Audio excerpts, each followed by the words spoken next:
I gotta get dressed because I'm in my Oh, good day, guys. Hey guys. Just got out of the shower. I'm trying to look for something.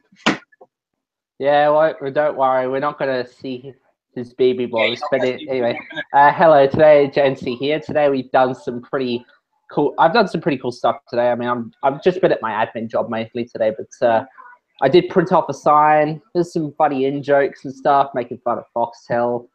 I mean, it's classic Gency right here. And when's TV Nuts coming out? What's that? When's TV Nuts coming out?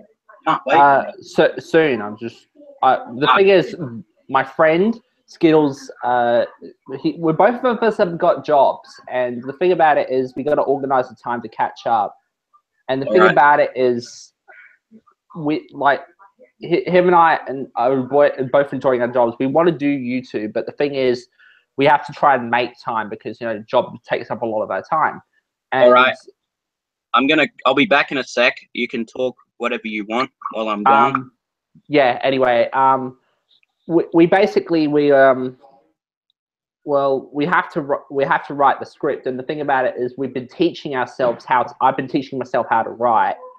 I'm trying to teach myself, but because as you all know, we need to come up with something complete. Like, we've come up with some revolutionary ideas. We're not going to go into them.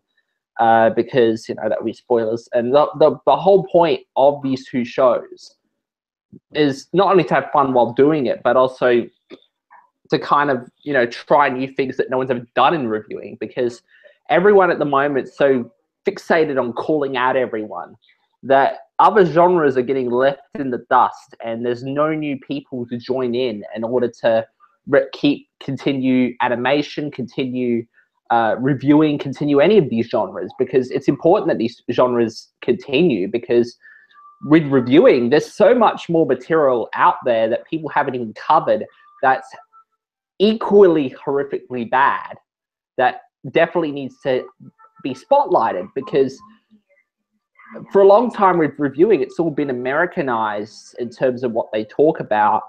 If we introduce things to people that they wouldn't have realized in other countries. I mean, look, Brayman Onjori, he's introducing people to English and Australian stuff that people had never heard of, and people are getting interested in it. So if I was to come in and do some Australian reviews and stuff that Brayman Onjori hasn't even talked about, I could expect people would be really interested. 10 years ago that wouldn't have been the case, but now it's possible that this stuff can take off.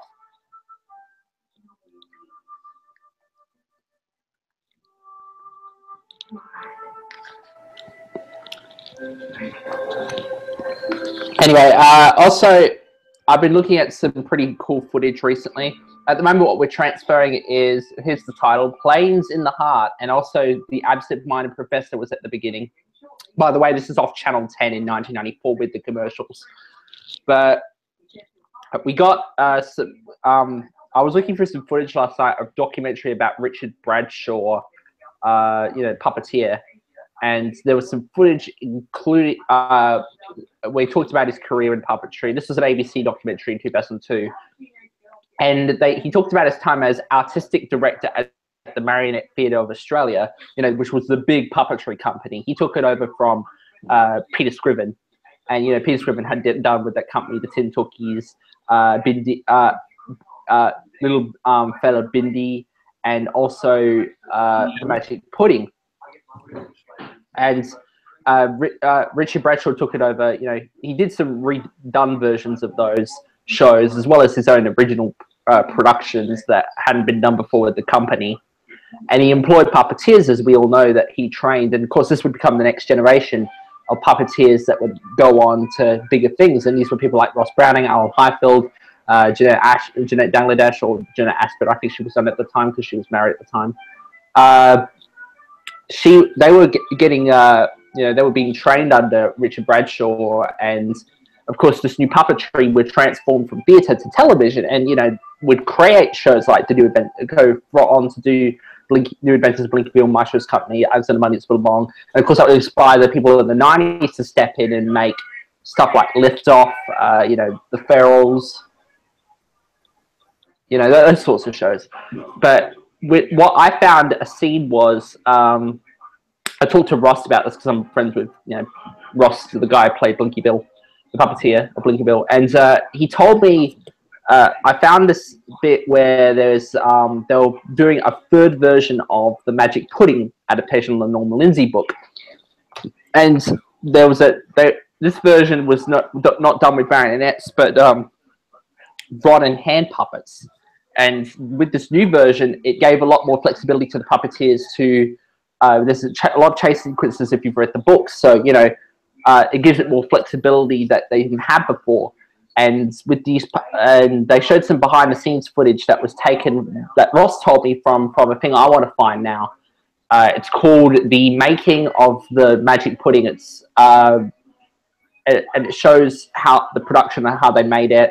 Apparently, it was then on Channel 9 on Christmas Eve of 1981. I'd love to find someone who has a copy of that. That would be great. Mm-hmm. The clips that they showed with the chase sequence, at first, you know, I knew that these people worked at the Marionette Theatre, and then when I saw the chase sequences that they were showing off, like Ross appears in one scene wearing a bunch of like light blue overalls in a black shirt, and I automatically recognized him, and he was playing Bunyip Bluegum. Of course, this was before Blinky Bill, so this is before he got typecast. This is the original when he got played as a koala, played Bunyip Bluegum and the Magic Pudding.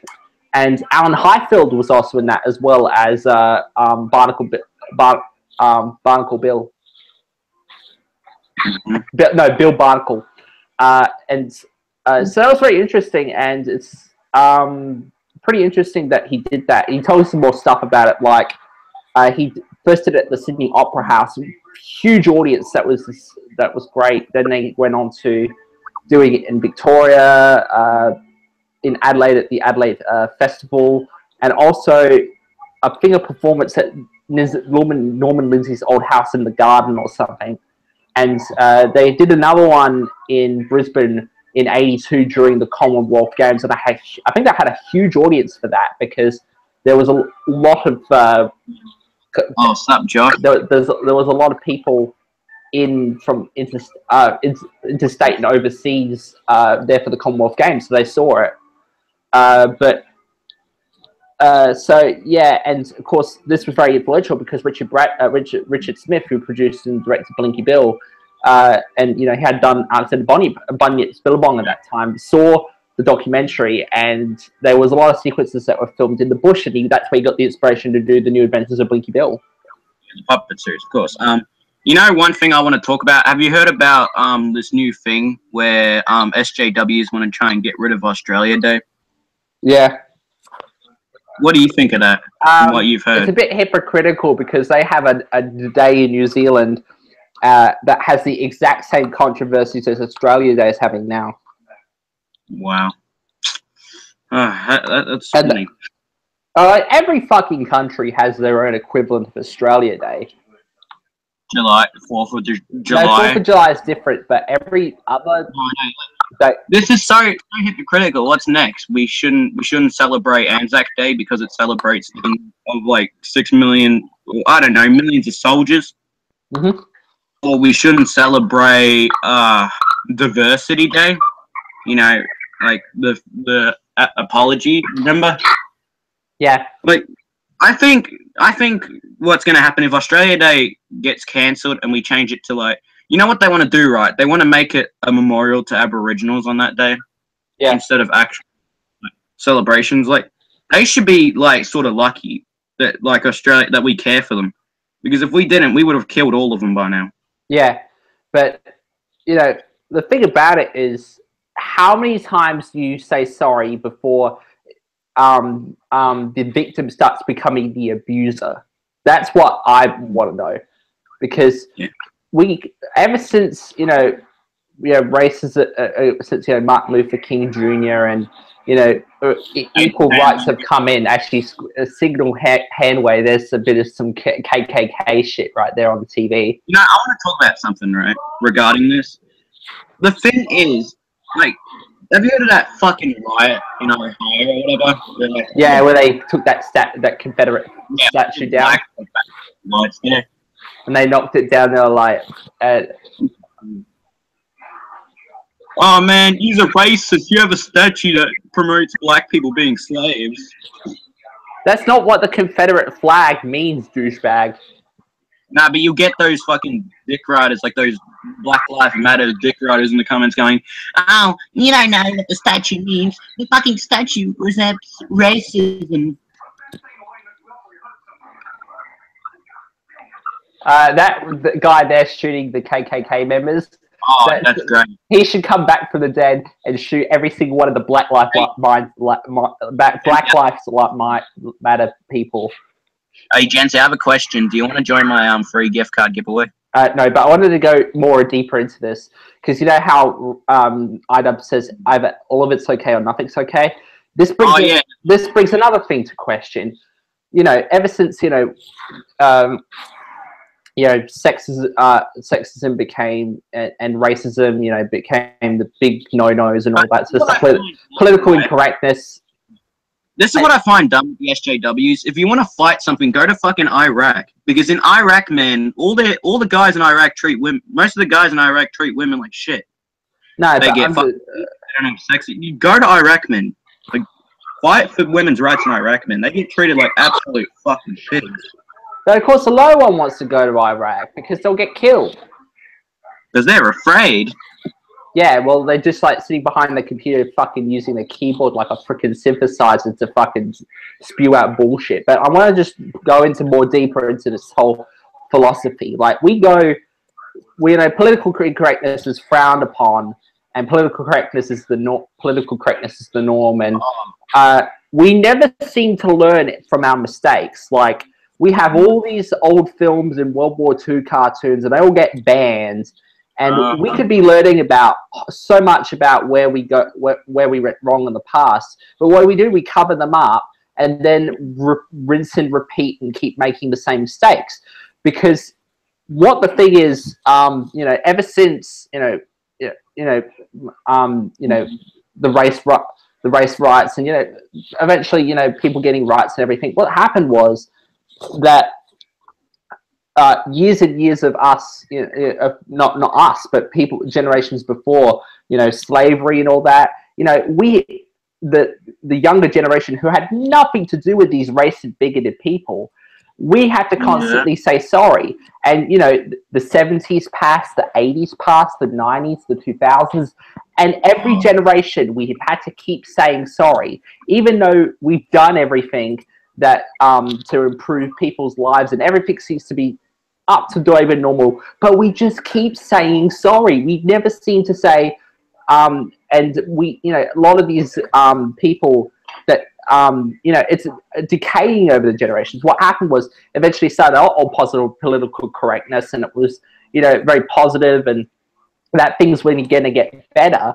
But then Black Lives Matter comes in and all these other things and factors, and then these people who were once the victims now slowly evolve into the abusers and end up becoming as bad as the racist, bigoted slave people. I think even worse, in fact, because like Black Lives Matter want like fucking reparations. They want us white people to pay to their fucking like charity fund. Yeah, so it's basically what's worse than well, okay, being dead's bad, but what's secondly worse off from that? Being fucking broke because Black Lives Matter took all my fucking money. I hate Black Lives Matter, man.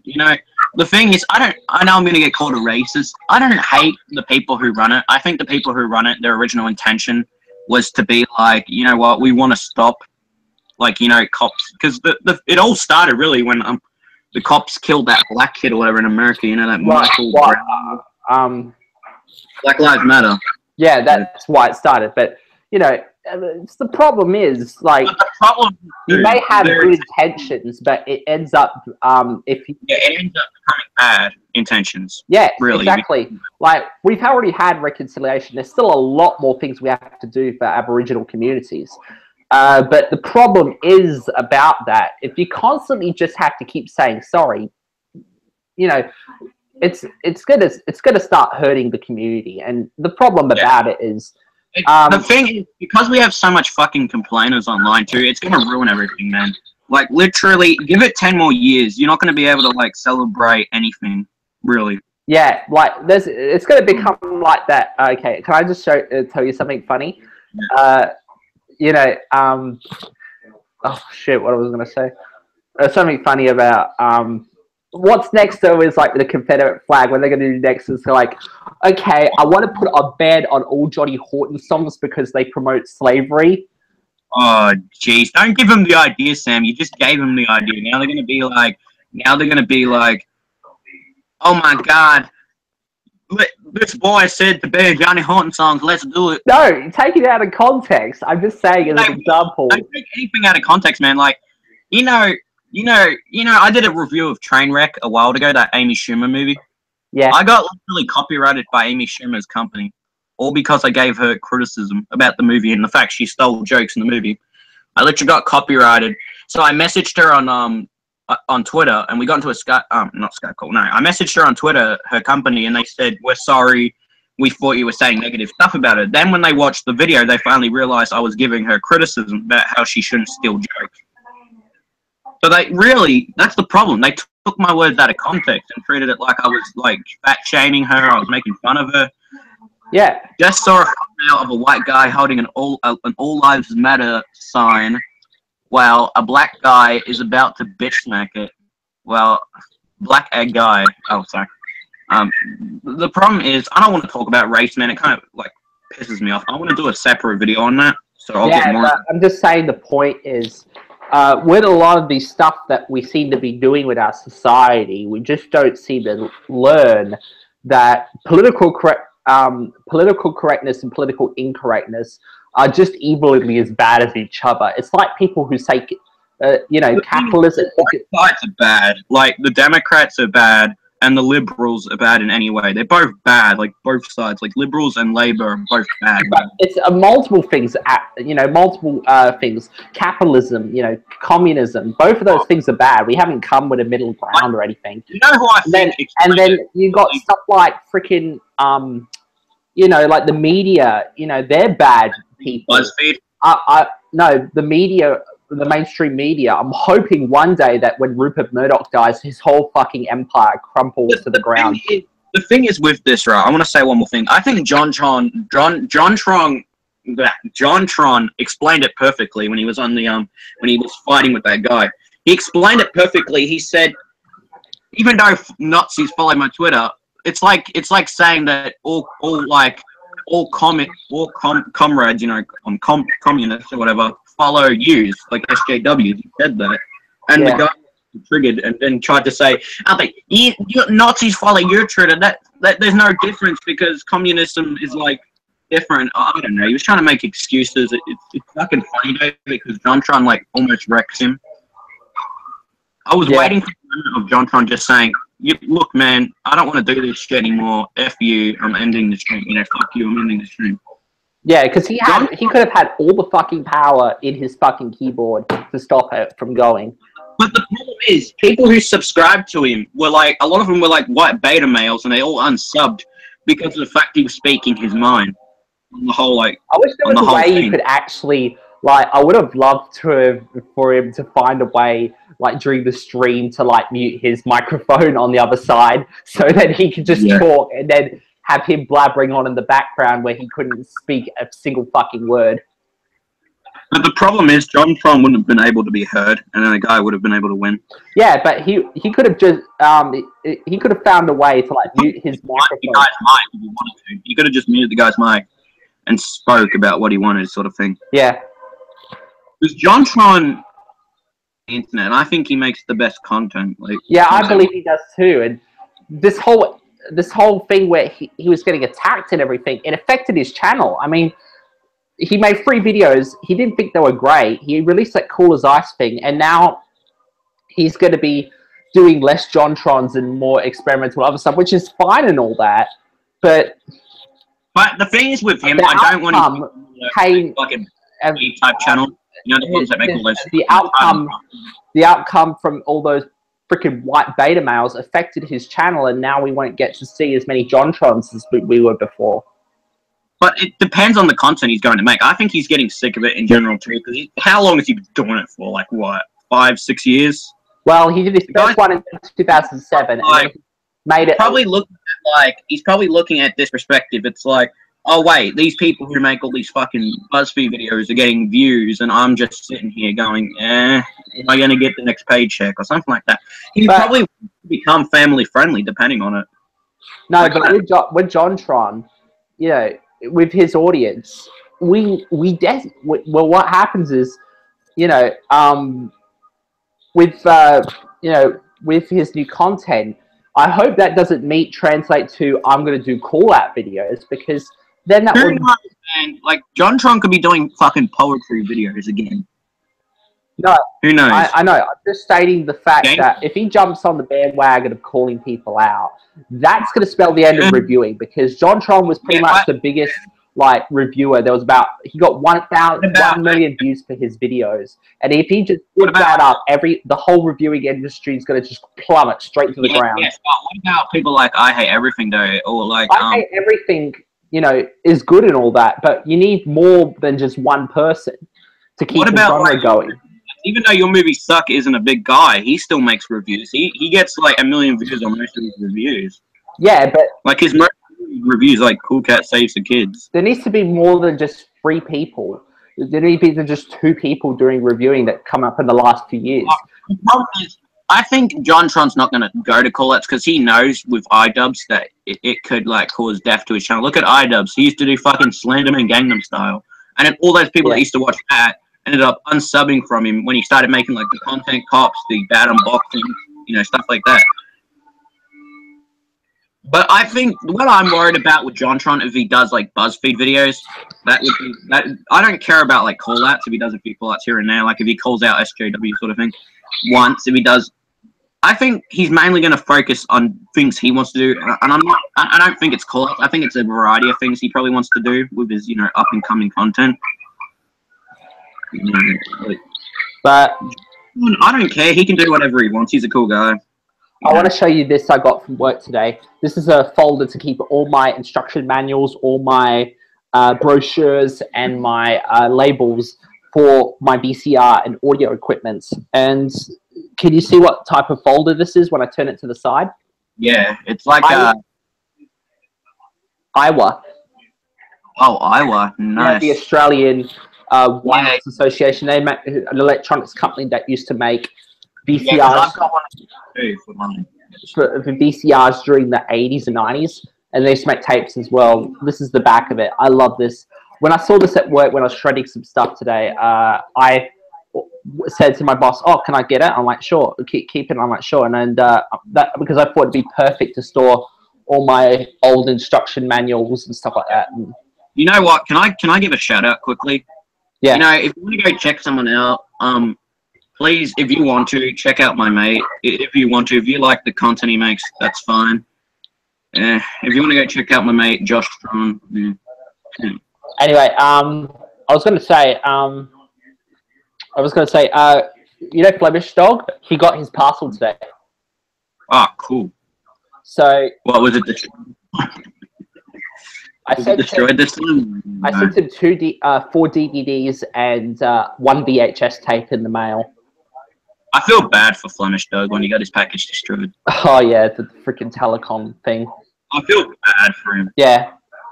Oh. And fucking anyway, but he is apparently going to go and put on My Spleen because it's a free advertisement for Flemish Dog. He's putting up on My Spleen, the torrent site where you can torrent full shows with the commercials from TV.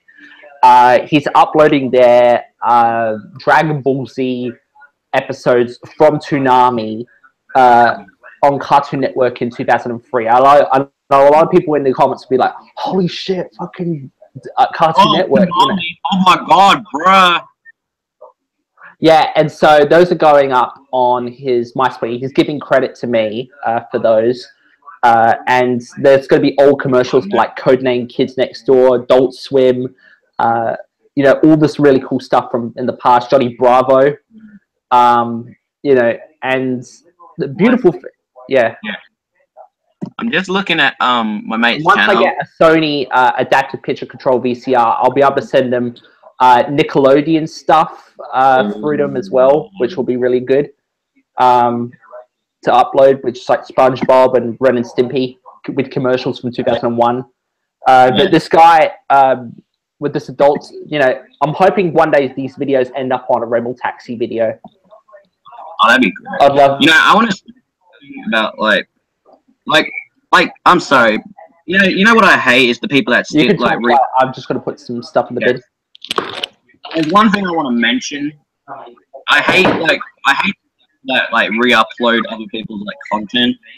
Like, I don't care. Just you gotta give them credit or something like at the title, like in the beginning of the video. That's what I hated with like SoFlo Antonio back in the days. Like, he used to steal people's content account and then he like would never give them credit. Like, the oldest, like one woman, she got like I think 64 views on her video. This woman, remember SoFlo Antonio? Yeah. I want to talk about stealing content for a second. What happened was this woman uploaded a video, right? And she got like 64,000 views. So when SoFlo uploaded it on his Facebook, he got like, I think 60 million views off of it. And the thing is, this woman didn't even know until her friend said to her, oh, hey, this guy's re-uploading your content. She went, wait, I don't even have Facebook. Why would he upload it on there? You know, and she realizes that he re-uploaded her original video and added this fucking stupid intro going, this is me when I'm driving. This is me when I'm shooting up a school for the kids. Yeah, because he said that fucking stupid intro where he'd be like, this is when I'm shooting a kid. Oh, this is me when I'm drinking cyanide poison. The reason those types of videos do well on Facebook and not YouTube is YouTube's a very picky ground. I mean, iDubbbz will get about 1 million views for something, but then a lot of other people are left in the dust. The trending page is fucking cancer, man. I can't go on the problem with YouTube, with Facebook, is that, you know, Facebook has a bigger audience in terms of its stuff, but the problem is, because there's constantly people around the clock sharing it, you know, it reaches audiences faster and faster. So what happens is, people don't pay attention to who the original uploader was on Facebook, and you'll get stuff like people like SoFlo Antonio reposting this stuff, and they'll get millions of views. And unlike YouTube system, like, YouTube system's shit, but at least there's a way to keep the content creators coming in, keep the content creators happy, and keep the you know, copywriters happy, and also to, you know, like, I want to talk about the trending page for a second. Can I just finish what I was saying before I forget? No, that's fine. Go on. The thing about Facebook is that Facebook does not, like, Facebook was created as a social media for text and photos.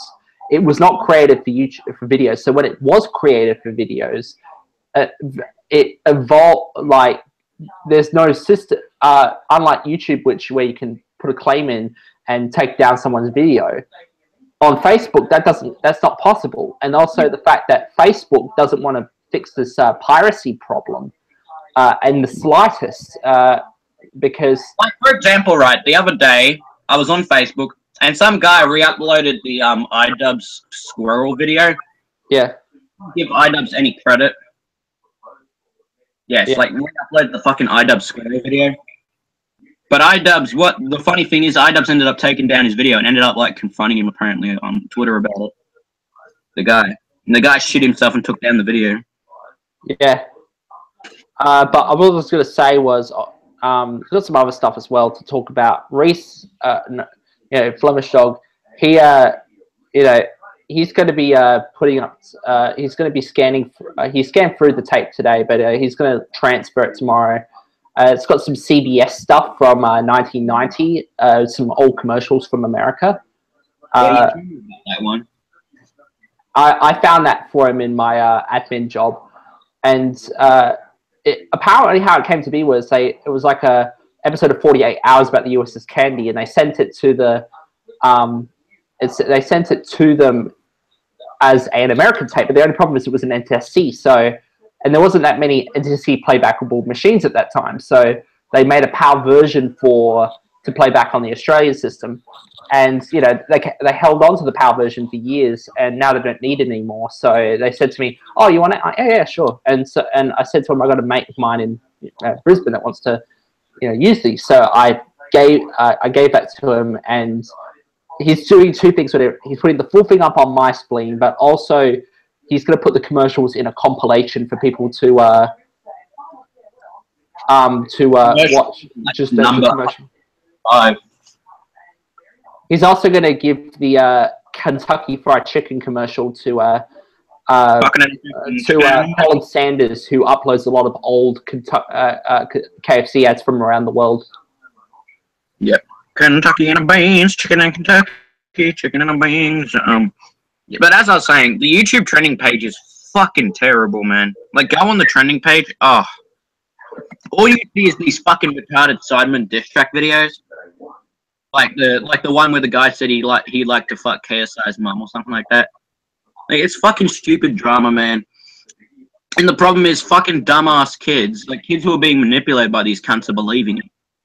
I'm gonna do a fucking video calling them out on it. Like, I know it's fucking oversaturated, but I want to do a fucking extensive video. I want to research into it. I'm doing research into it. Because I want to call them out on this fucking fake drama. I want to also point out that I might be going to the Royal Adelaide show, and anyone who lives in Adelaide who is going, you know, I'll be there. I might be there with my friend, and if you want to, you know, have a photo or talk about YouTube, whatever, I will be there. But to spot me out of the crowd, because there'll be millions of people there, I'll be wearing a Donald Duck jumper, and I'll also be wearing jeans. So. Oh my God, Gency! Can you take a picture with me, please, Gency? Yeah. I probably won't expect huge crowds like when Max Mofo went to the Perth show, or when Ronald McDonald ambushed the Royal Adelaide show a few years back. Yep. Pushed. But the problem with the YouTube trending page, all it promotes is fucking Jake Paul, all these dumbasses who do these fucking vlog type videos. The problem is, you want these family-friendly channels. They want to get rid of people like me, you, Keemstar, Leafy, Idubs, all those type of people that say controversial shit. They want to get rid of us, man, and replace it with this fucking family garbage, bro. But I don't care. But if I have to, I'll go to VidMe tomorrow, man. Because with VidMe, what's better with VidMe is that, man, they do it great, man. Like, you can upload whatever the fuck you want on VidMe, and you don't get it taken down. It's great. You can even say racist stuff, man. It's good. If you're a white supremacist. Yeah. If you're a white supremacist, you know what I want to talk about? I was going to react to some terrible videos tonight. We were going to, but I'm going to do that for the next episode. I want to do it for the next episode, because then we can have more. Yeah, also, I've got some cool things I'm doing at the moment, like, what was I going to say? Shit. But I've got shit, what was that's all, folks. Did anyone see Jared's stream where we saw the classic "Take Good Care of My Tamagotchi"? No.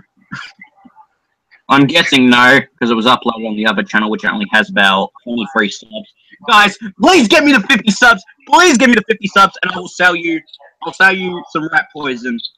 But yeah, for those who didn't see it, there was a 1997 story on ABC in America, no joke, where they showed Bobby V at a concert at a state fair, where the shit ass reporter went and rewrote "Take Good Care of My Baby" and rewrote it about Tamagotchi, and it's fucking awful. I don't know what it is. And yes, as Jared said, there is a line near towards the end where he says, "I don't know what it is. What's a Tamagotchi?" And that line, you know, was the best thing in the whole video. And this was uploaded by, you know, the schmucky reporter, Bert Russell, who's only got 30 views on it and has disabled the comment section because you know how... 30 years. And what happened, you know, like, we thought, wow, this is actually very memeable because, you know, with the line, you know, what I don't know what it is. It can pretty much apply to any dying trend, you know, like pet rocks. Pair of my fidget spinner. Fidget spinners, yeah, you can apply it to that. You can apply it to silly bands. Fucking pair of baby. Beanie babies, you know, like Boss Baby. You know, Pogs, you know, like... Yeah, I had to watch the Boss Baby last night. So it can pretty much apply to anything. So it's a meme that... I had to watch the Boss Baby last night. I wanted to hang myself. So it's a meme that can stay relevant for so long because, you know, there's always going to be a shitty trend that will be dying out pretty fast. So, yeah. You know... Hey, Sam, do you have any plans? So I was going to ask you, Jared, did you end up posting that on your Twitter? The thing? Not yet, because I'm going to have to edit the highlighter out. Yeah, because do you know how to do meme words or anything like that? Or some kind of text that's actually readable? It was a white text. I wanted to change it to black, but it wouldn't let me. Yeah, I recommend changing that. Because, you know, you want to be able for people to read it in order to get the meme. And so to start the snowball process of people recreate. No, sorry. Yeah, retweet. Sorry, so people can retweet it and also recreate it better, and you know, end up making it into a meme where people are gonna. Yeah, I will. You know what else I want to talk about? Racist stuff. I'm watching Garfield. What's up? I'm in Alabama. No, it's like you know, I see Doc and Marty where they have like where they have Garfield coming. It's like, what's up, you fucking? Marty. It's like, it's me, Garfield. Man, I've been fucking 12-year-olds all day. Have you seen that video where it's like Garfield or whatever? It's like a terrible animation of it. It's like what you're doing as a usual. That terrible animation. It's like, I'm gonna fuck the corpse of Terry, dig up the corpse of Terry Schiavo and fuck that. Normals are gonna be that. I'm gonna get copyrighted. No, I'm gonna get so many triggered people.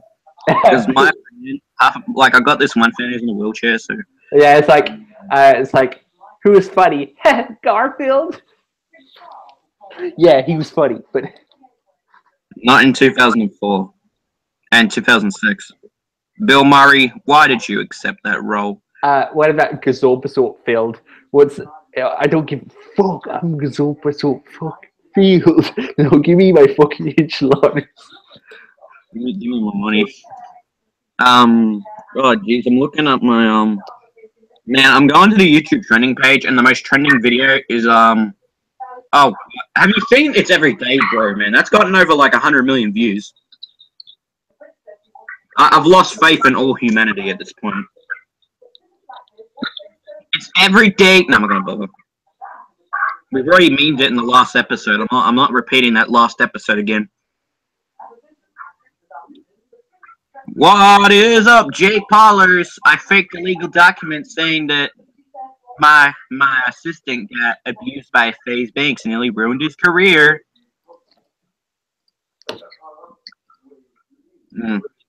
Oh god, I'm looking at the trending page. Literally, there's this one video called "Don't Look Away Challenge Impossible 99% Fail," and then there's this other retarded video. Oh, I'm looking at the trending page. There is one or two good videos. There is "We Won the Lawsuit" by H-Rage3, which got like over 6 million now.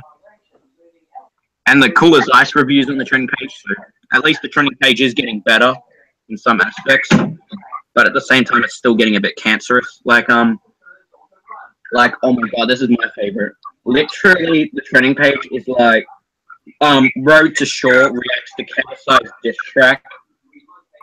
Oh god. Then we have Logan Paul lookalike challenge in public. It worked. So, tipping pizza guy $10,000. Or oh god, this is better. Moving into my brother's apartment, we got evicted. 4.6 million views, 4.1 million views. Oh god, like the trending page is fucking terrible, man. I'm losing all hope in humanity at this point. Guys, get my mate to 50 subs, because if you don't, I'm going to put you all in a concentration camp, like the Jews. I'm joking. Don't. If you don't want to, that's fine. Oh god, you know what else I want to talk about besides the what is your top 5 favorite albums that you've listened to? Probably Skyhawks Living in the 70s at probably number 5. Yeah,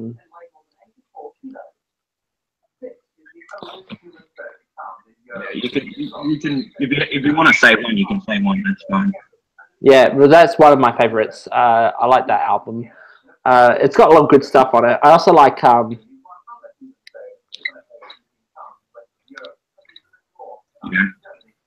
I'm trying to remember all the albums I like. Hats off to. Yeah, I like Hats Off to Del Shannon. Great album. I actually like a lot of the tracks on that, particularly Ginny in the Mirror. Yeah. All that sort of stuff. Anyway, I haven't listened to all the Easy Beats albums. I haven't done that yet. But you know, my top 5 favorite albums. One of my favorite albums is an album. It's not really known in the community. It's an album by Marvin Gaye. It's called no, it's actually known in the vinyl community. Shit. It's called What's Going On. And when it came out at the time, the album was released during the Vietnam War, and there was a song. Go get my tablet, take it. And there was a song on there that I really like. It's called What's Going On, Brother, which was a song released during the Vietnam War. And basically, what happened was his brother Frankie was put in the Vietnam War, and Marvin wrote this song about his brother, you know, as a dedication. And it's a pretty good song if you want to listen to it. It's about 6.5 minutes. Number 4 would be my favorite album would be The Teenagers featuring Frankie Lyman. I love my doo-wop, so that's a great album. I like my doo-wop albums.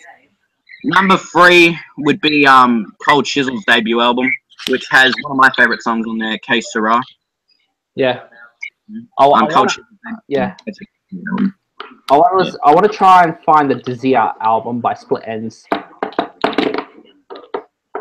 Sometimes I don't know why I get frightened. That's True Colors, Jared. No, I know. I like that song though. I had to sing it. Yeah, was the one that has Bold as Brass and My Mistake. Yeah. I know. I was just referencing that album. I like that album. Number 2 would be it'd be Skyhooks Living in the 70s, like yours. You know, that album was the first Skyhooks album, if I'm correct. First Skyhooks album, and it had Ego's not Ego. No, that's the next album. Shit. No, it had Living in the 70s, Smut, I think, horror movie. You also had stuff like Born Calling. You Just Like Because I'm Good in Bed. Two-Rack Cowboy, which is about the Carlton Limbo or whatever it's called. Carlton Limbo. You had that one. You know, that's a great album. You know, that was an album. I think it was released on Mushroom. Yeah, originally released on Mushroom. And the album, what happened was how it all started was I think they went to the beach. I think it was Red went to the beach or something. Red Simons, and he met this young kid who was cleaning up a surfboard, which was Shell. Yeah. Shell Sutcliffe. Sutcliffe. I can't say his name. And that's how it sort of started again, because originally there was another singer. I think his name was Rob Hill or whatever. Steve Hill. Yeah, Steve Hill, and he ended up quitting. He ended up quitting. Yeah, Graham Shirley Strawn. I heard, wasn't it like he thought Skyhooks was going to go nowhere or something like that? And the story goes that originally Shirley Strawn was in another group, and same thing with Red Simons. He was in a group called Rat Bags, and so they had. I'm going to look up the original Skyhooks members just to jog my memory, because Steve Hill, and apparently he left because he thought the group was going to go nowhere. Apparently, no, it wasn't that. It was the fact that he saw himself that he performed at Sunbury 74. Oh yeah, and they got booed at. Yeah, I remember. Yeah, they got booed off stage, and they were performing with all these flamboyant costumes and on a hot day of sun. The beer they were getting. I think one of the Fred Stalks, the drummer, got I think a bit beer can thrown at him, and the story goes why Steve Hill left the group was because the Channel Zero, later Channel 10 cameramen were there from Melbourne recording the events, and he saw himself on television, and he was horrified, and he just didn't want it. He thought he didn't look good as the front man for this group, so he quit, and that's what he quit because he asked everyone else's answer in the group, every other band member. The other band members didn't give him that answer, and he left. So that's why they went after Shell. Shell originally was in another group before that, and was friends with Steve Hill and all the other members. So he was a perfect fit into the group, but the only problem was where he was a bit shy. But with his first performances, he had his back turned to the camera, back turned to the audience. Eventually, he overcame that shyness and started interacting with the audience, and that's how he became a great frontman for Skyhooks. Yeah, and Shell's probably like, if you talk about Steve Hill, people are not going to know who he is. But if you talk about Shell, people are going to know him more because he's more the notable one in the group, sort of thing. Yeah, he looked like Steve Hill looked like a bogan wearing glam rock makeup. And eventually Shell ended up quitting Skyhooks, didn't he? Or left? Like Steve Hill, pretty much his forehead looked like Frankenstein. With like little hearts on him. Little hearts. They're bloody terrible. Wearing like a freaking tank top. So it wasn't really fit. Shell was really more fit to the group with the jumpsuit and then didn't Shell leave later? He left in '78, and they replaced him with another guy down the track, which I'm just going to get his name up. Who the other guy was? He left to go do Shell's neighborhood, if I'm correct. Yeah, he left to go to pursue a career in television, and that started with Shell's neighborhood, and he was doing that. Yeah, because I remember there was a part in the book or something. Apparently, one day he was sitting in the car or whatever, they were driving up to the mountains or the snow or whatever to go film one of their episodes, and suddenly the radio turned on, and the song "He Goes Not a Dirty Word" popped up on the radio, and Shell turned it off because he hated the song. Turned off the radio. That's apparently what I read. And he had just left. He was doing Shell's Neighborhood, and he was doing a new crowd at Channel 7. But the thing goes that the person that replaced Shell was a guy named Tony Williams, and he was the member from '78 to 1980. And they had another album. They had the last album then, and they released a song as the single called "Over the Border," which was meant to talk about how strict Queensland was. Never charted in only one place, Queensland, because a lot of people in Queensland felt that way. Yeah, and then they do another song too called before that called "Why Don't You All Get Fucked." That was done on the Proven Until Guilty. So Guilty Until Proven Innocent album from 1978. The album that I'm referring to, a protest song, because what I heard was with the Queensland premier or whatever, he ended up quitting because of that song actually, because every day people were going to his office playing "Why Don't You All Get Fucked," literally every day, just playing it on repeat for up to 8 hours, I think, and it drove him fucking insane. It was never released as a single, but they probably played it off the album or something. It drove him insane. He ended up having to leave because of stress. He didn't want to sit in there, and he ended up quitting as a result of that song. The album that I'm referring to that had "Over the Border" was the album "Hot for the Orient." It was released in 1980 and was the last album to be put out by Skyhooks during the original run. Yeah. And people, and of course at that point, Shell wasn't the first person to leave Skyhooks from the original lineup, from the classic lineup. Wasn't that a live album? So what happened was, during this time, we all know that after Straight and Gay World, they signed with Polygram Records and started putting their records out in the US. The problem was they weren't getting airplay. They were being put against media. What I remember, sorry to interrupt, what I remember was they went to Texas, I think, or something to perform, and people were booing them, and they got bad reviews, and they bombed over in the United States, and people were calling them a rip-off of Kiss.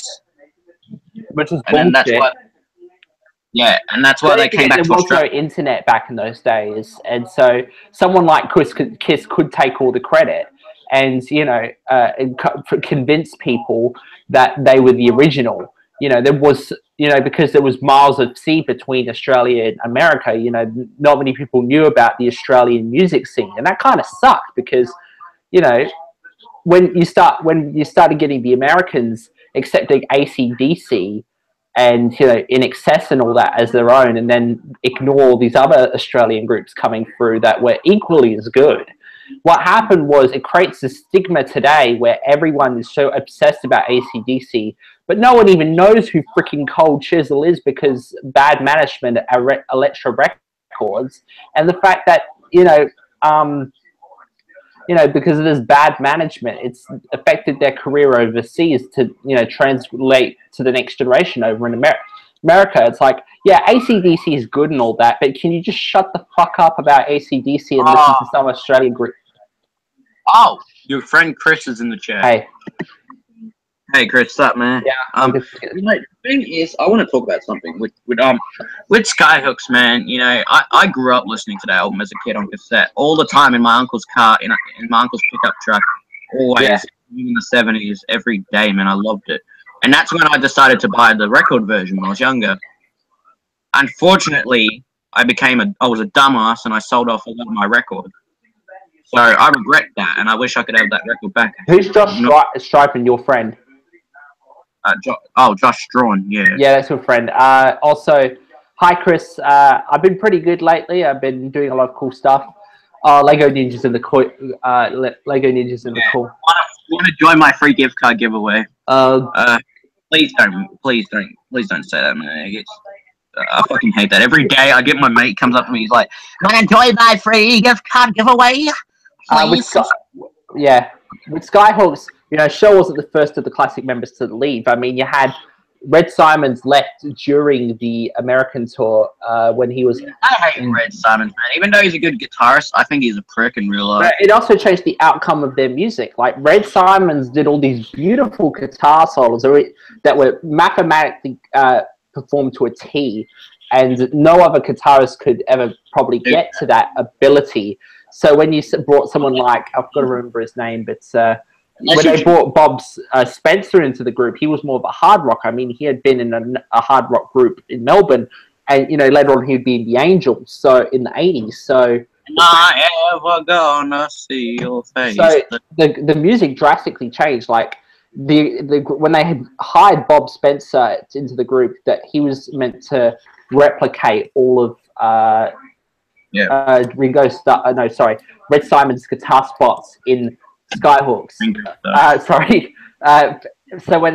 So he did those good, but when it came to writing new material, the way the music was being written by Greg McCage, the bass player, it started to drastically change the genre. I mean, you had stuff like Party to End All Parties, and you already mentioned Why Don't You'll Get Fucked. Those are all songs that have very hard rock elements. Same thing, Women in Uniform. You know what's my favorite song from them? It's not really it's mainly a cover. It's called Let It Rock or whatever. Yeah, that's a Chuck Berry cover. Yeah, I like how they did it though. Shell did it pretty well.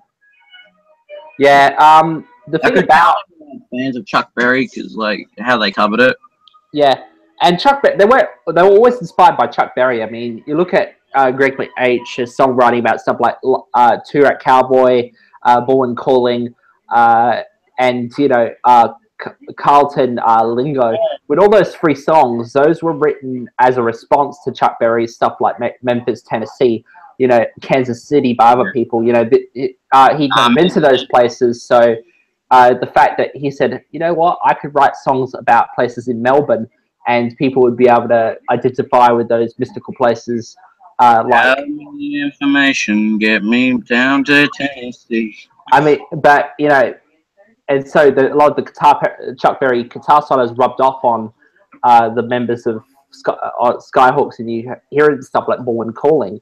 But unlike, you know, Chuck Berry, he doesn't sing about having sex with the girl after you see a film at the bar, and then you know, constantly that like turn the screw, which means she wants to get you to get married.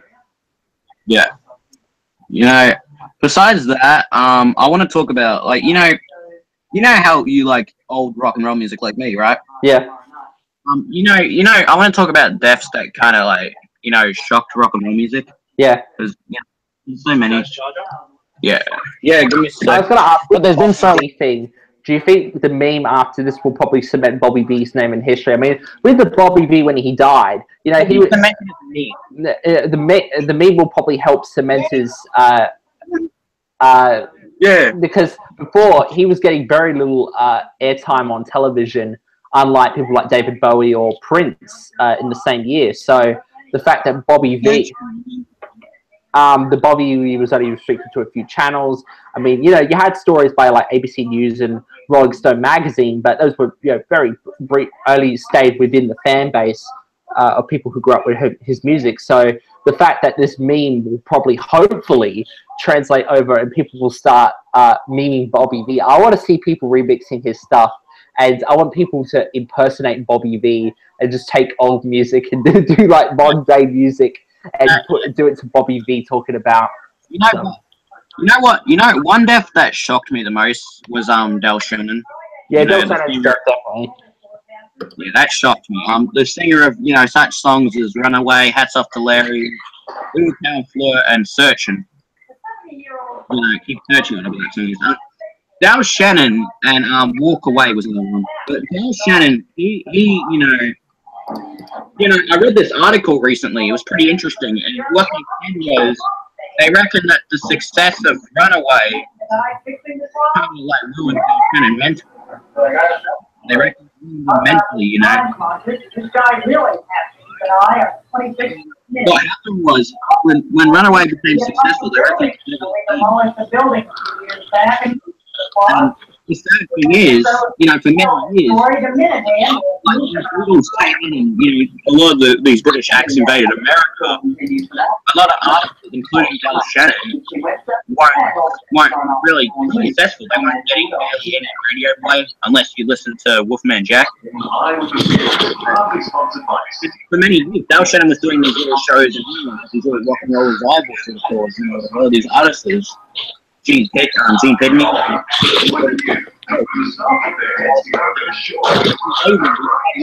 Biggest hit. That was he had a song.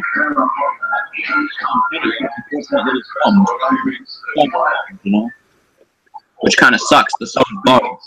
Yeah, but the thing about Del Shannon was he came out. His career was launched in '61, and you think about it, in America he had 3 years in popularity. In Britain, he only had 2 years in you know, his last hit being in '64 with Keep Searching. The thing about it is, a lot of people like Bobby V joined at the right time. They're like, their career started going up in like 1960, so they had a few years at the top, which was, you know, like 3 or 4 years. But the thing about it is, you know, Del Shannon's pretty similar to Helen Shapiro, how they came in a little bit too late. And if they had joined a few years earlier, that would have helped their career, or a few years after the Beatles, you know. Yeah, because Del Shannon, in the 80s, what happened was he finally got a, you know, campment in his career. His career was regaining back again after his song Runaway was included in a cop drama. Crime Story. Yeah, a pop drama called Crime Story. Yeah, I was going to say that. And Del Shannon, there was rumors when he died. There was rumors that he was going to join the Traveling Wilburys as a replacement to Roy Orbison, who had recently just died, sort of at the time. It's been a year since he died. Yeah. And what happened was, they reckon that in the last week of his life, what happened was his last performance was in Fargo, North Dakota. You know, the place on February 3rd, 1990. It's sort of the place where, you know, Buddy Holly and Richie Valens and all them were going to be when the plane unfortunately crashed and killed them all. Yeah. And they reckon when he performed there, he was sick. He had a fever. They reckon they had to open the doors so that he could, like, you know, sing. because he was so hot, like he was sweating, and he had a fever. But the thing is, with Dal Shannon, he didn't want to disappoint his fans, so he still went out there and performed regardless.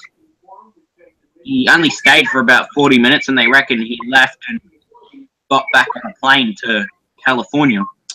And, 5 days later, he killed himself, But the worst part is that his wife and his daughter found him dead with a shotgun put into his head. And, of course, the medication he was on wasn't very good, Prozac, yeah. And as a result, I think his wife tried to sue, the Prozac company. I just got to get up for a sec. She lost a lot.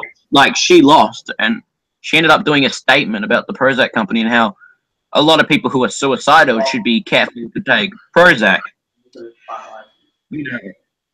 And Dal Shannon, he had a promise in his career, and it's quite sad. And I could tell, if you see footage of him from like some of his later performances, you can tell he's a sick man. It is quite sad. Like when you listen to the Fargo, North Dakota performance, you could tell he was sick. Like he had to take his jacket off and everything. And Dal Shannon is a tragic example of why we should be careful with what medication we should take. He is a perfect example. He's the candidate of that. And another death that shocked me.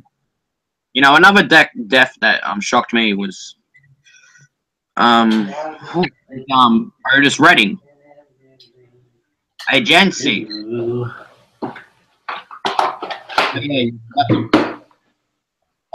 Headphones. Shit. Otis Redding. And Otis Redding was basically an R&B sort of artist. R&B and blues. And Otis Redding, had a few hits here and there. He got successful with a few. He became successful mainly with covers. And his first taste of success was when he performed at the Monterey Pop Festival in 1967. And at that time, he was the only black artist besides, I think it was Jimi Hendrix, I'm not sure. But he was the first black artist to perform at, the Monterey Festival. And he was, he was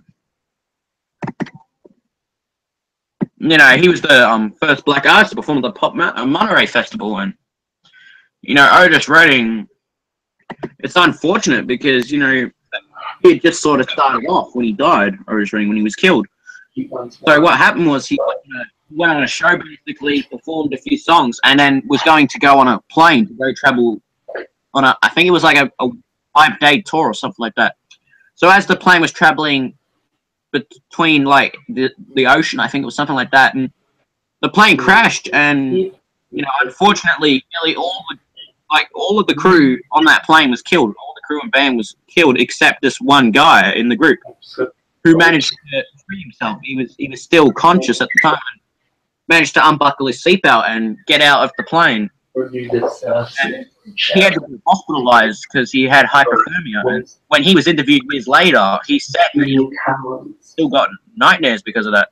Because he saw Otis Redding's face, dead. He saw Otis Redding's face, and Otis Redding looked dead from the crash. And quite unfortunate because recently I actually picked up an Otis Redding album called Otis Blues, and it's a pretty good album. He does covers of blues song, and after listening to Otis Redding for about 8 months, man, he is one of my favorite artists. He's a legend, He'll be surely missed, in the R&B community, It's quite sad. He was a young man, and he had potential to become something, and his life was taken away, and a lot of them died in the plane crash. It's quite sad. And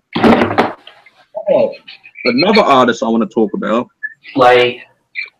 this is a recent death. It's not old, but I still want to talk about it. Is I think Prince. I want to talk about Prince. No, not finger Prince. No, not Prince. Prince. He's another example. He became successful. I think it was from his the first song that went on the charts for him was a song called, I think, 1999. And Prince, as a result of that success, he moving that soundtrack sold over a million. He was successful, and I just got to set the time for something tomorrow, Jared, because Yeah. So speed it up. It's gonna be on tomorrow. Yeah. You know, as I was saying,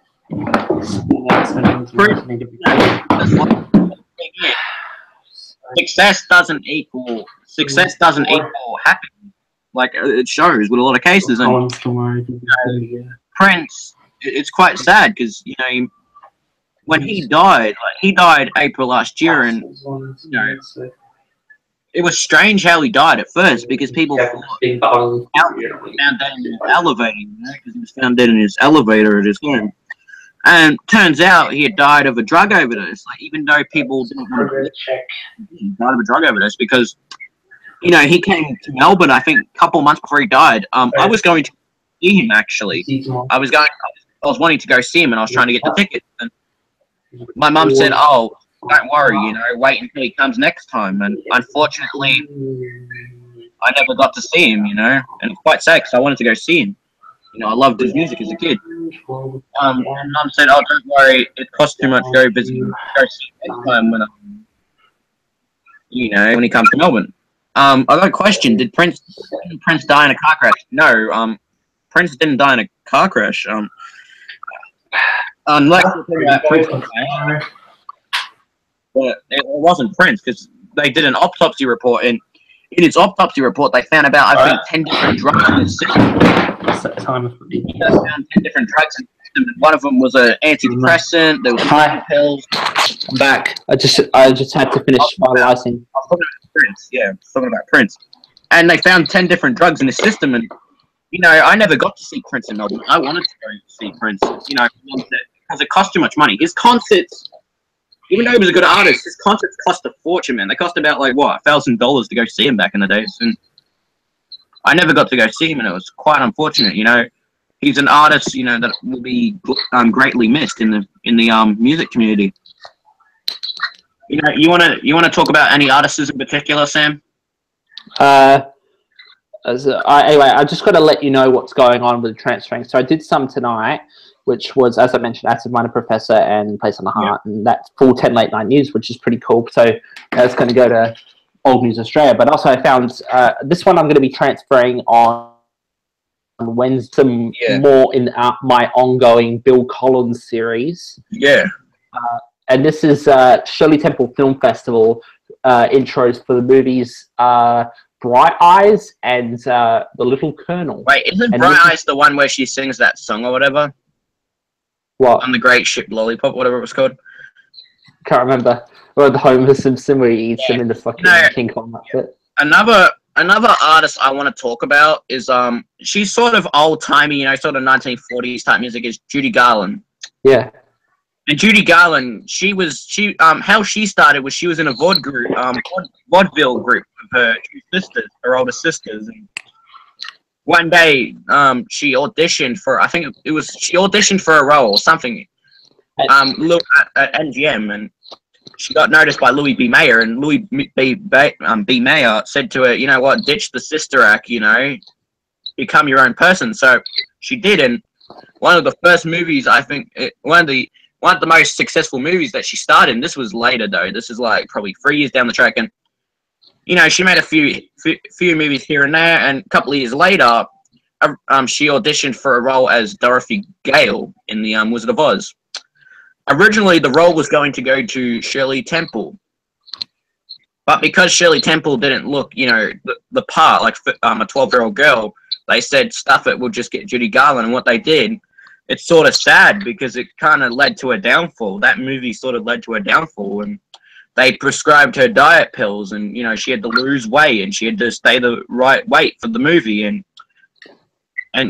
even though she did all that, the movie became like a huge success, and one of the best songs known in the movie is "Somewhere Over the Rainbow."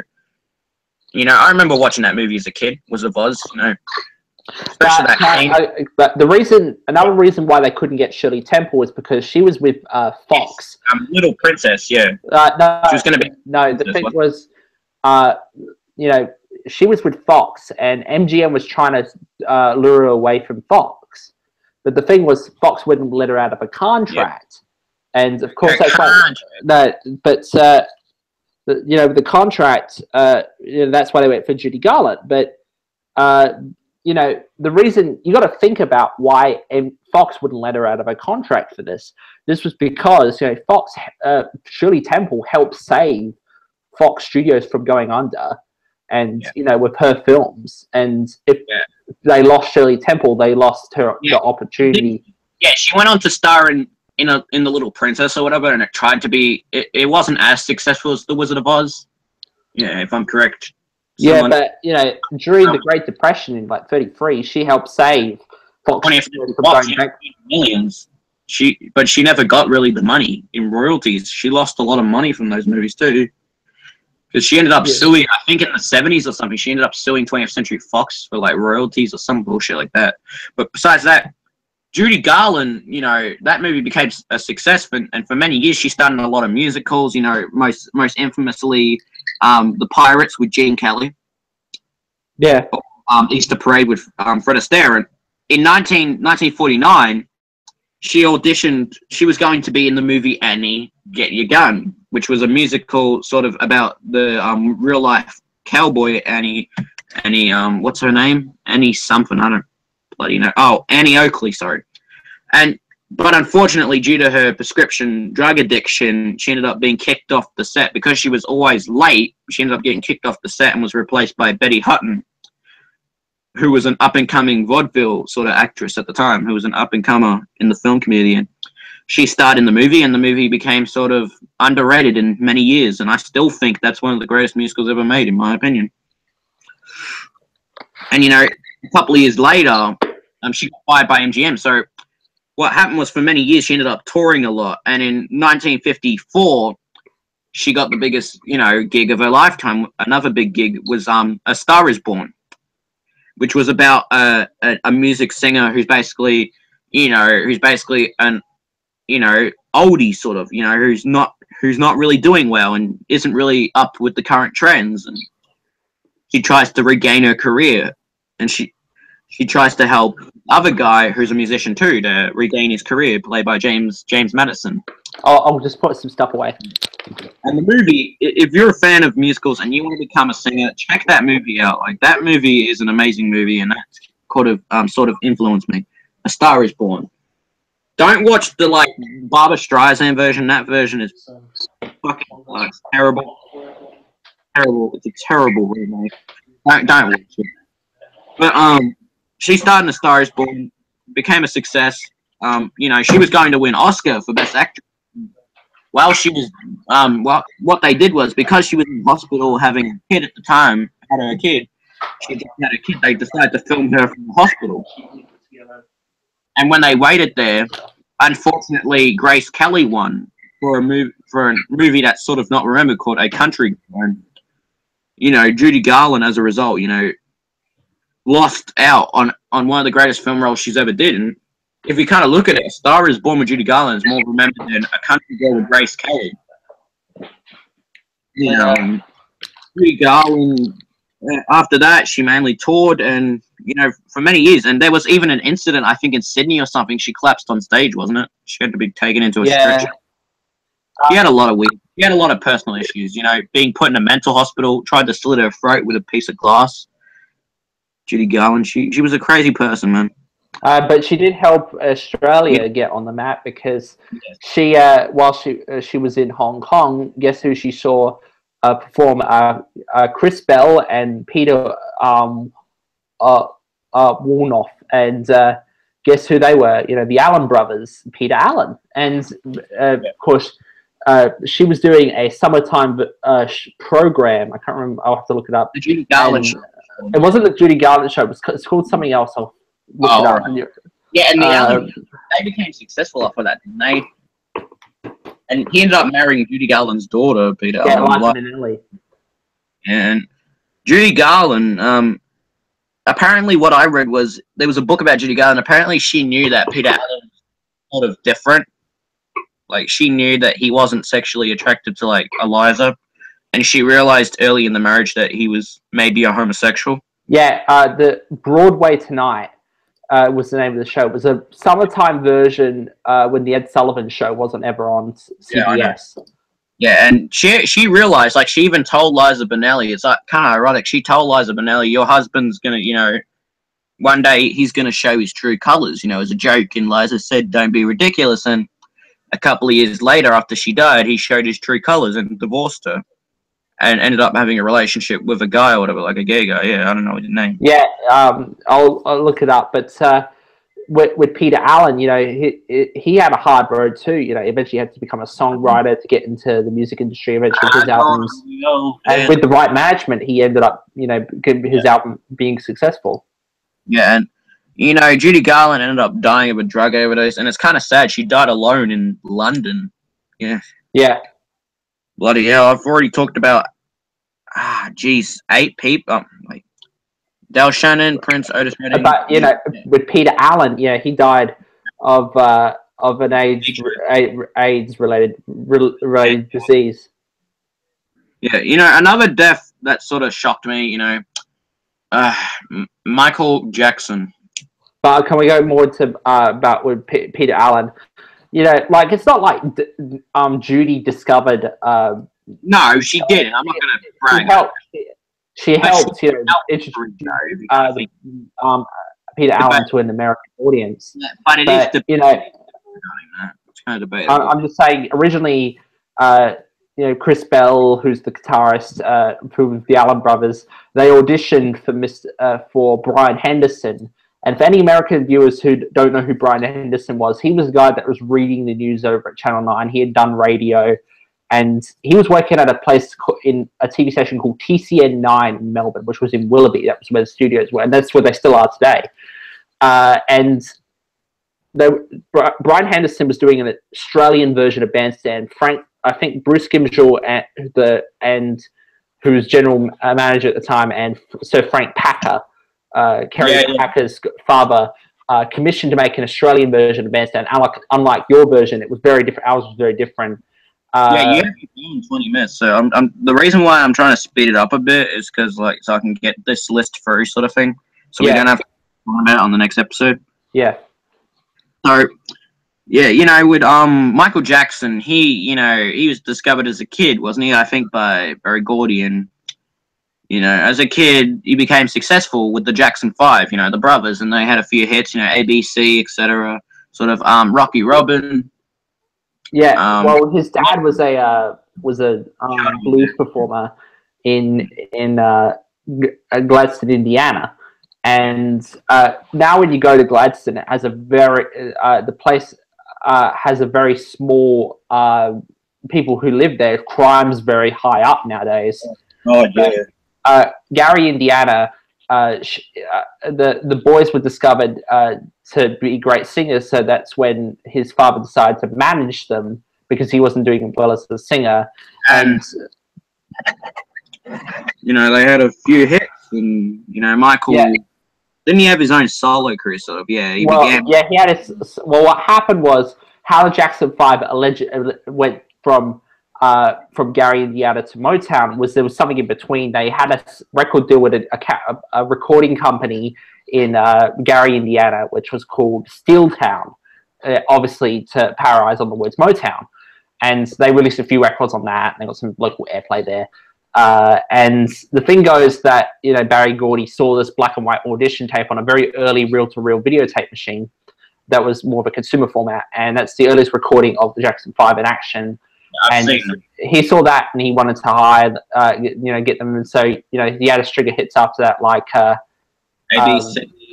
ABC, Rocky Robin. I think what was the other one? Birds and the Bees, or whatever. They did one. I Want You Back. You know, my favorite's got to be there. Give Me One More Chance, or whatever that one is. What about Dancing Machine? Blame It on the Boogie. My favorite personally is Gotta Be There. Yeah, that's a great one. You know, and then Michael sort of pursued and did that. Motown, you know, kind of wanted to make Michael into a solo artist. So the first song he did was Ben, yeah, about a rat or something that died, wasn't it? Yeah, apparently a pet that he had at one point. Yeah, and you know, they pimped him out. They pimped him out to be a solo artist, and you know, I think that's what led to the Jackson downfall, didn't it? Michael being the solo. Yeah, Jackson 5 wanted, you know, he wanted to get out of it. Not just because, not so much because of his brothers, but more because of his father. Yeah, because the father was an arsehole, yeah, who used to... He was an abusive father. Abusive cunt. I want to be there. And so Michael went on, to become the most successful actor in the world with such hits as Billie Jean, Thriller, Bad, of course. Dirty Diana, or whatever that one is, Dirty Di. Gotta Give It Up. Dangerous was a hit. He did a lot of hits, and unfortunately, what happened was that Pepsi commercial where he got when he got burned, it destroyed him, and that's what led to his drug abuse, sort of. Yeah. Because they put him in an incubation what was it, incubation or something like that for 2 weeks. Yeah. So he could recover. The thing about it was he never, because of his religious bring-ups, which was a scientific church. Yeah. He was a Jehovah's Witness, wasn't he, as a kid? Yeah, Jehovah's Witness. Yes, his mum was a Jehovah's Witness. So the fact that he was constantly every turn was like, don't portray your parents, don't have sex until marriage. Oh, he became weird, man. Like, they reckon even as a kid he was like real, like when he was an adult he was weird. And the thing is, he never really got to experience the childhood he had. He became a full-on weirdo, man. Like, having children come over to his house, them sleeping in the same bed as him, apparently. Weird stuff. So what happened was people started getting suspicious about that. So as a result, he got accused of child molestation, and I'm not going to get accused of that, because if your father's going to be abusing you and hitting you, I think it does. You end up going down the same road. Not just that, but when you don't have your childhood too, that what stuffs you. Look at Lisa Marie Presley; she's a great example. Because her father died when she was a kid, and that messed her up mentally. And she's in like Scientology and shit. It messes you up, and that's why I reckon you shouldn't become successful as a kid. And Michael became addicted to drugs, and he became weird, like dangling his baby off a balcony, getting charged again with child molestation after a documentary was filmed where he said something really weird. And a couple of years later, after all that shit sort of happened, he was planning a comeback with the This Is It tour, and so what, FAG, I think it was FAG or something, FAG, I don't know what they called it. FLT or something like that. So what they did was they prescribed Michael, a bunch of they had a doctor on hand, Dr. Comrade Murray, and he was going to give Michael, sedatives. They were going to wean him off the sedatives because his health had been bad, because of the sedatives, and it kind of ruined him. So Comrade Murray was, trying to watch out for him, and unfortunately what happened was, Michael wanted propofol. One night Michael wanted propofol, and when he died, they found like 5 shots of propofol in him. 5 shots. That was enough to kill 2 elephants, they reckon. It was enough to kill 2 elephants, or sedate 2 elephants. I don't know, something like that. So he gave him the drugs, and so the next morning, Michael stopped breathing, and Dr. Comrade Murray kind of stuffed up, because what he did was he tried to give Michael chest resuscitations on like the bed, which if you're a like doctor, you should do. It's not professional. You're supposed to put them on the floor, and a soft sort of, not soft, like sort of a hard surface, so they can revive sort of the heart. So and as a result, Michael died, and I remember that day too specifically. I remember the day he died, because when I was 2009. 2009, June 25th. I remember that day. I think it was a Tuesday, and I was about to get ready for. It was a Wednesday morning the next day, because we didn't get it till the next day, and I was about to get ready for school, and on the news it popped up Michael died, and I remember, it didn't shock me because I didn't listen to Michael Jackson, back then when I was like 7 years old, so it didn't shock me. But my older brother, who older brother who was a fan of Michael at the time, was shocked, and it was quite sad for him. I remember that day too. Another death that kind of shocked me, what artist I want to talk about was Johnny O'Keefe. Another artist that sort of, Johnny O'Keefe. He got his start. He he got his start. Didn't he get his? Yeah, he got his start as a Johnny Ray impersonator. Johnny Ray impersonator. Sam, is that right? He got his start. Johnny O'Keefe. Didn't he get his start as a Johnny Ray impersonator? Yeah, I was going to mention something about the Jackson 5. There's a great video online called 205 playing a stereo cardboard record. They load out these Jackson 5 records that you can cut out on the back of cereal boxes. Oh yeah, that's me, Mr. Mayor. I watch that stuff. I love this stuff, man. He's a legend. I know him. I talked to him on Twitter, and I said, "How did you? You're lucky to get that, man. That's cool." You know, I remember when it first came out. But with Johnny O'Keefe, he got his start as a Johnny Ray impersonator, you know, and I think that's how he got discovered. Yeah, he did a lot of like playing in different places, and he was, even in school, he was very much a jokester. Hell, even he wanted to be in the school with his brother, but they wouldn't allow him at first. When he was 4 years old, you know, and Johnny O'Keefe, he became, the first hit was, I think he got a song originally. How it started was, he was touring or something, wasn't it? No, he got to know none other than, well, what happened was he formed after he saw the Phil Blackboard Jungle that had Bill Haley's Rock Around the Clock, he wanted to start his own rock and roll group. So he started getting a friend of his together who was a sax player, and they all started getting people together, and people going back, and people were leaving the group and people were joining. And Bill Haley gave him a song. Yeah, Bill Haley gave him a song. What happened was, even though they went on the show, Lee Gordon wanted to take Johnny O'Keefe on, and he managed to get to, I think in a bar or something, managed to bump into Bill Haley. After the Pepsi commercial, Michael wore a wig, or did he? I think he did wear a wig, Michael, because he folded, didn't he? He got his skull folded from the burns. Besides that, but with Johnny O'Keefe, he got given a song, You Hit the Wrong Note, Billy Goat, which was meant to be similar to See You Later, Get Alligator, but unlike See You Later, Alligator, it wasn't a hit in America, unlike See You Get Alligator, which was popular at the time. It didn't become a hit, but the problem was to try and get Australian Records airplay.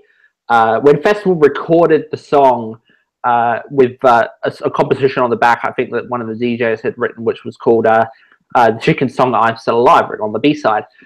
When Festival released it, they couldn't get airplay. I remember Johnny O'Keefe went from radio station to radio station in Sydney trying to get airplay for the song.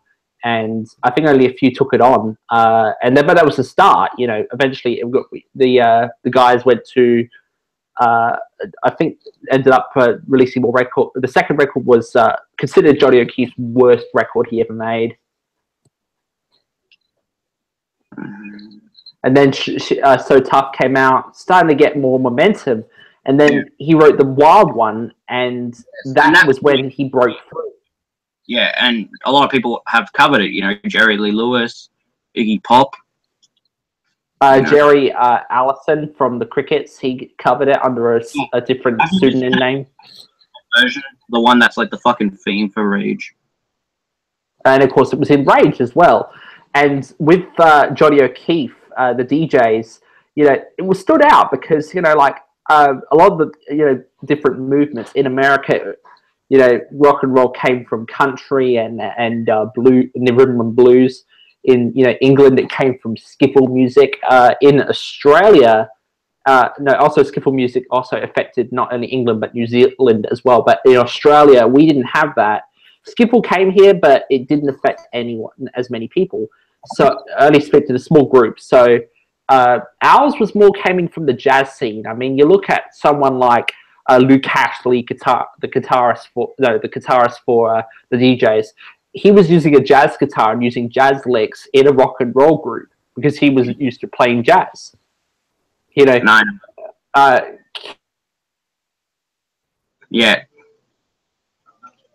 I'm just trying to say, Keith and Kevin Jacobson, when were doing in a jazz group with their friends, and then Colin joined, and they turned it into a rock and roll group, and that was Cole Joy and the Joy Boys. So a lot of our first rock and roll groups came from the jazz scene.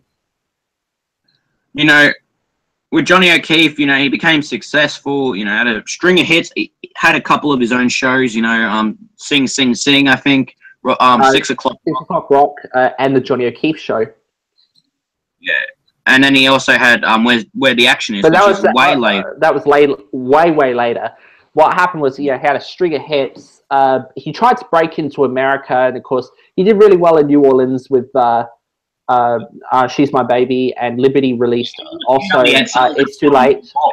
I don't know if it was on Sullivan or not, because apparently Alp said it was, but apparently what I read was when he performed in New York, he was performing at a pub or something. I read it in the book, and in the shout book, and he got booed at, and people were like throwing bottles of alcohol at him. They thought he was a carbon copy of like Elvis Presley. So they threw him. They got him out, and as a result, he was so shocked, and he left New York and went back to Australia because of that. Apparently, that's what I read. With what was happening in America, Liberty was making some pretty bad decisions with Johnny O'Keefe. I mean, with Johnny O'Keefe, he was this wild rocker, you know, and yeah. And, you know, at that time, America was trying to get far away from bloody rock and roll as possible. I mean, rock and roll is good, and I love it, you know. But the problem was, you know, the people that were taking control, the producers, they wanted to take a control and make ballads and start to sell that to young people. They were trying to make kind of a classical feel and put it in, you know, traditional pop, combine it into rock, and then that's where you got soft rock from. And you had the balladeers were mainly teen idols. So you had your Bobby Rydells, your Bobby D's, you had Gene Kidney that came out at the time too. You know, he had his first hit with what was the song? Ricky Nelson. You know. Yeah, he had his. These were people. It was like, "I Love You" or something like that, and he had a few. These were basically a lot of the performers were just teenagers who didn't really have much of a sound. And they, you know, were written really crummy, a lot of crummy stuff. I mean, look at Brian Haley. He had a song which was a novelty about a freaking girl wearing an itsy bitsy teeny freaking dot bikini. I mean, these are sort of. I love that one. Oh, I'm James Durant. Goodbye. So the lyrics were written. Itsy bikini. Yeah. Before with rock and roll, the lyrics took a front seat, but now with these, you know, with people overseeing the music, the lyrics took a back seat. A lot of them were like corny as so. And Johnny O'Keefe, the last hit I think he had was "She's My Baby," if I'm correct, in '63 for a while. Well, what happened was in '63, you know, in the midway through that year. The Mersey beat was starting to gain traction in Australia, and Johnny O'Keefe was losing his position at the worst time. Lee Gordon died of a heart attack in England, and that devastated him. Apparently, like Johnny O'Keefe never really got over that for many years. Yeah. Yeah, I will, Ma. Yeah, sorry. Yeah, there was even a time where they replaced Sing Sing Sing, and I even think one time Sing Sing Sing was a country show at one point. Oh God, yeah, I've seen that. Is there any footage of that? Yeah, you know Johnny O'Keefe, he was a legend, right? And you know he had his, like a lot of teen idols at that time. He had a lot of his problems too, drugs, alcohol, etc., sort of thing. Teen idols were meant to show a very clean side, so the kids would be able to, you know, have the records. Their parents would, you know, let them keep them and the records or buy them for them. You know, with Johnny O'Keefe, you know, that was why the marketing wasn't going to work in America. And that's very disappointing. He was a really good talent, and it just was sad that for 5 years in American history, that majority of what was coming out in America was shit. And, you know... A lot of it. There was some good stuff, though, with the exception. But, there was some good stuff. There's an exception, yeah. Gene Kidney. No, the rhythm and blues stuff you were starting to have at that time, like Parcells, and you know, like "Do You Love Me?" Na, na, na, na. Yeah, and and you know, like "Shake It Up," "Twist and Shout," and all that by the Island Brothers, and you know the top notes and all that, and all the Spector producers. After that, it kind of ruined his career for many years. In the end, like a lot of them, he ended up performing on rock and roll revival acts for many years until. I think it was until like the mid-70s. Like in the end, even like he was being reduced to performing at circuses. Like, it's until Sunbury 72, I think it was, or Sunbury 73. Sunbury 73, because and that Sunbury kind of like 72 had Billy Thorpe. I know, but Sunbury 73, and it kind of revamped his career, you know, and he started getting more traction. And in the end, he became sort of his own act. He didn't have to perform with other like rock and roll artists, and it's quite sad, you know, because he had so much potential. There was so much stuff coming out. Apparently, he was going to do a tribute album to Elvis. You know, he was working on like brand deals. He was working on a biopic, which, you know, would later be made into Shout. He was gonna, you know, make new albums, and when he died of a heart attack, you know, in his 40s, he was around 43, and ironically, he said to one of his friends that he would be next to die. And it's quite sad, you know, after Elvis died, he said to one of his friends, he remarked, "I'll be next," or something like that. You know, and they reckon that devastated him too, was Elvis's death. You know, it kind of messed him up, and he was ready to die, they reckon. He was like prepared for it, sort of thing. And he died of a heart attack at 43, and it's, you know, a tragedy, because he had so much potential with him, and, you know, he was starting to become popular again. And you know what? I'll end it off here. We'll talk about more music deaths in next week's episode. I'll try and get through the last 4 in next week's episode. We'll end it off here. Gency, what did you think of this episode? I thought it was pretty good, and I think in the next episode, can we talk about Max Merritt and the Meteors? Because, you know, that's a whole other topic. The fact that, you know, he started off in New Zealand, and he made his way to Australia, and, you know, he went through so many different eras. You know, the classic rock period. He went through the Mersey beat and the, you know, psychedelic period, and into the pub rock thing. You want to try and do another episode on Friday? Yeah, we could try and do one on Friday. I'll see how it goes. All right. And another thing I want to do is react to some terrible videos, like I said. You know, I really enjoyed this episode. Really enjoyed the discussion. Thank you, Gency. Guys, this is pretty much it. We're going to go. Please check out our Gmail. Check out Gency's channel and his content. He's a sick content creator. Check him out. Check out his Facebook page. Not his actual page, please. His fan page, whatever it's like. VHS page.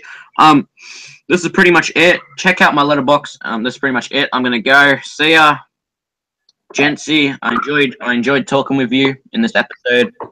Yeah, pretty much it. I'm gonna hand it to my audience now. Pretty much it. We're gonna go. See you in the next episode. Bye. See ya, cunts.